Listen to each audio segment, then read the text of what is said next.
तो फाइनली ढूंढ ही लिया आपने। हाँ, मुझे उम्मीद थी ढूंढ लोगे। तो आज की इस वीडियो में मैं कवर करने वाला हूँ कक्षा 8 गणित अध्याय 3 की प्रश्नावली 3.4 का इंट्रो। मेरा नाम है विजय, आप देख रहे हैं सीसीएल क्लास।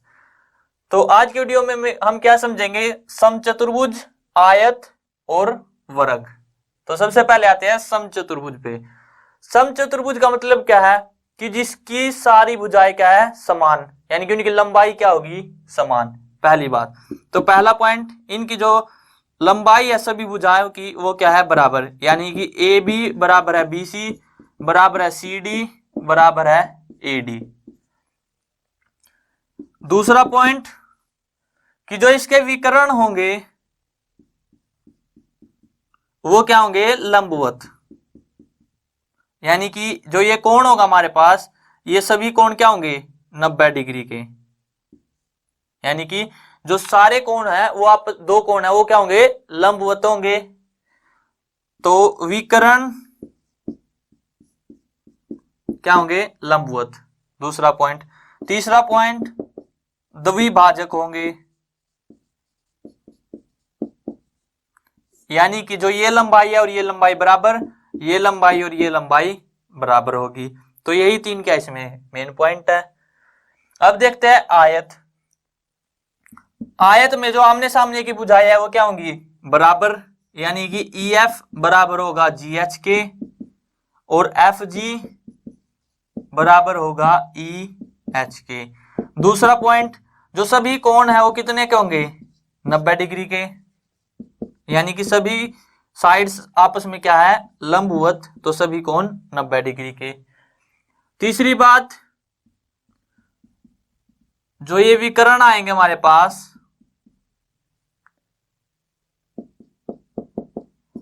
तो विकर्णों की लंबाई क्या होगी, सेम, यानी कि विकर्णों की लंबाई समान होगी। लेकिन जो यहां पे विकर्णों की लंबाई क्या है, समान नहीं होगी, किसमें, समचतुर्भुज में। तो यहां पे ए सी बराबर नहीं है बी डी के, और यहां पे विकर्णों की लंबाई समान होगी और विकर्ण क्या है, लंबवत नहीं होंगे, यानी कि यहाँ पे 90 का कोण नहीं बनेगा, लेकिन यहाँ पे क्या है, बनेगा। ये इसके 3 पॉइंट थे। अब आते हैं वर्ग पे। पहला पॉइंट, सभी भुजाएं क्या होंगी, समान।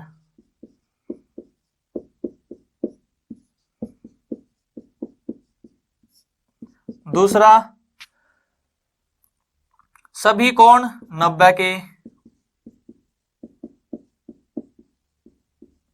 तीसरा पॉइंट, जो ये विकर्ण आएंगे हमारे पास, इनकी लंबाई क्या होगी, समान।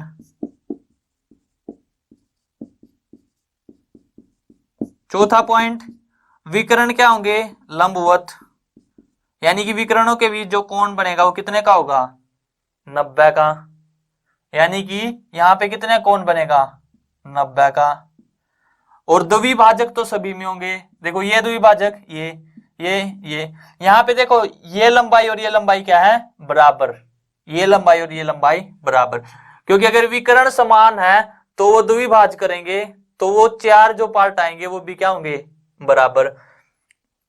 इसी तरह से अगर इसमें आए आयत में, तो जो आयत है इसमें ये वाली साइड और ये वाली साइड बराबर, और ये, यानी कि चारों साइड क्या होगी, बराबर। क्यों, क्योंकि जब दो विकर्ण बराबर है तो इनके अगर हाफ हाफ करेंगे तो वो भी क्या होंगे, बराबर। तो ये थे इसके इंपॉर्टेंट प्रॉपर्टीज या फिर गुण। अब मैं आपको बताता हूं कि आपको याद कैसे करना है इनको। मैंने बता दिया ये गुण है इनके। तो देखो, दो बात आपको याद रखनी है। पहली, भुजा, और दूसरी, विकर्ण। बस आपको ये दो बात याद रखनी है, आप इनको कभी नहीं भूलोगे। कैसे, अगर भुजाएं बराबर है, चारों भुजाएं बराबर है, तो विकर्ण लंबवत होंगे। जैसे इसमें चारों भुजाएं बराबर है समचतुर्भुज में, तो जो विकर्ण है वो क्या है, लंबवत। तो यानी कि विकर्ण क्या होंगे, लंबवत, यानी कि विकर्णों के बीच 90 का कोण बनेगा। इसी तरह से इसमें चारों भुजाएं क्या है, बराबर, तो कोण कितने का बनेगा, 90 का, यानी कि लंबवत होंगे। दूसरा, अगर भुजाएं लंबवत है तो विकर्ण बराबर होंगे। कैसे? भुजाएं क्या है? लंबवत। क्या इसमें लंबवत है भुजाएं? नहीं। तो क्या इसमें विकर्ण बराबर है? विकर्ण बराबर नहीं है, यानी कि फॉलो कर रहा है। अब इसको देखते हैं। भुजाएं क्या है? लंबवत। तो विकर्ण क्या होंगे? बराबर। विकर्णों की लंबाई क्या होगी? समान। ये तो फॉलो कर रहा है। यहाँ पे ये क्या है? जो भुजा हमारे पास वो क्या है? लंबवत। तो यानी कि विकर्ण क्या है? बराबर। विकर्णों की लंबाई समान। और इसी तरह से हमने पिछले प्रीवियस लेक्चर में भी किया था क्या? समानांतर चतुर्भुज। उसमें क्या था? जो उसमें सभी भुजाएं क्या है? ना तो बराबर है और ना ही लंबवत है। तो ना तो उसमें विकर्ण लंबवत होंगे और ना ही बराबर होंगे। समानांतर चतुर्भुज में मैंने आपको बताया था।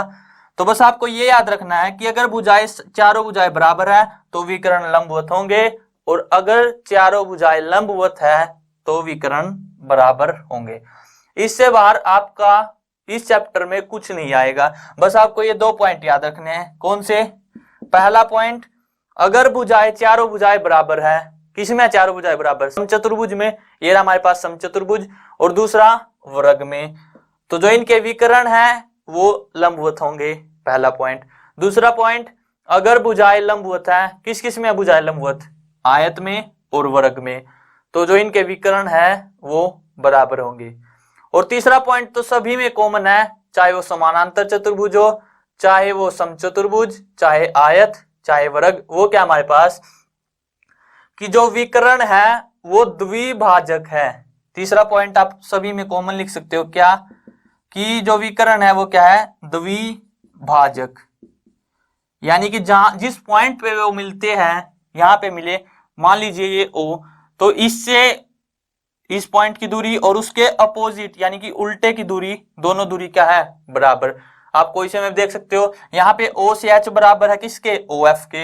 यहां से OL बराबर है OJ के, OK बराबर है OI के, OG बराबर है OE के, OC बराबर है OA के। तो बस आपको ये 3 पॉइंट याद रखने हैं। पहला, अगर भुजाएं बराबर तो विकर्ण लंबवत होंगे। दूसरा, अगर भुजाएं लंबवत तो विकर्ण बराबर होंगे। और तीसरा, जितनी भी ये चतुर्भुज वाली आकृतियां हैं, ये सभी क्या है? जो विकर्ण है वो द्विभाजक होंगे, अगर दो विकर्ण आपस में जिस पॉइंट पे मिल रहे हैं उस पॉइंट से। तो यहाँ पे वीडियो एंड करते हैं। आई होप आपको समझ में आ गया होगा। नेक्स्ट वीडियो में कवर करेंगे इसकी प्रश्नावली 3.4।